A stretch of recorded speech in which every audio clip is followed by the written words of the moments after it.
আজকে আন্তরিকভাবে দুঃখিত প্রকাশ করছি এবং আজকে যারা উপস্থিত হয়েছেন, যে কয়জন উপস্থিত হয়েছেন, একদিন আপনাদের মাঝ থেকেই নেতৃত্ব গড়ে উঠবে। আজকে হয়তো আপনারা তরুণ, একদিন আমাদের মতো আপনাদের বয়স হবে।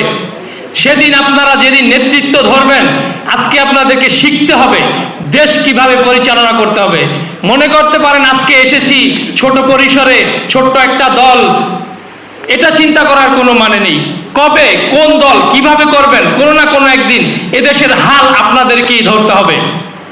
তাই কাউকে ছোট করে ভাববেন না, কোনো দলকে ছোট করে ভাববেন না। ইনশাআল্লাহ একদিন আপনারা হয়তো এদের মতো এভাবে চেয়ারে বসে আপনারা ওই দেশকে নেতৃত্ব দিবেন। তাই আপনারা নিজেরা সোচ্চার হতে হবে এ দেশকে পরিচালনা করার জন্য। জুলাই এমন একটা অভ্যুত্থান গিয়েছে, জুলাই অভ্যুত্থান, যে অভ্যুত্থান না হলে বাংলাদেশের নতুন সৃষ্টি হতো না, নতুন জন্ম হতো না, নতুন করে কথা বলতে পারতেন না। আজকে আমরা কথা বলার সুযোগ পাচ্ছি। এমন দিন ছিল আমরা রাস্তায় দাঁড়াতে পারি নাই, আমাদেরকে লাঠি পেটা করা হয়েছে, এমন একটি হল আমরা ভাড়া করতে পারি নাই।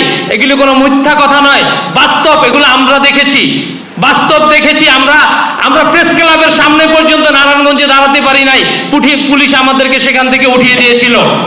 তাই জুলাইয়ে যারা মৃত্যুবরণ করেছেন সেই সকল শহীদদের প্রতি আমি মাগফিরাত কামনা করছি এবং আল্লাহ তাআলা তাদেরকে যেন বেহেশত নসিব করেন, সেটা আমাদের নেতৃবৃন্দ বলে গিয়েছেন।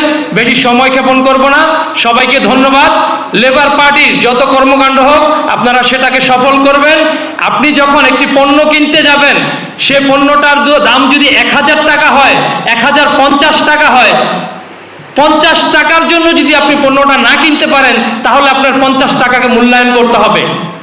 1000 টাকা আপনার কাছে আছে, কিন্তু 50 টাকার জন্য আপনাকে সে পণ্যটা দিবে না।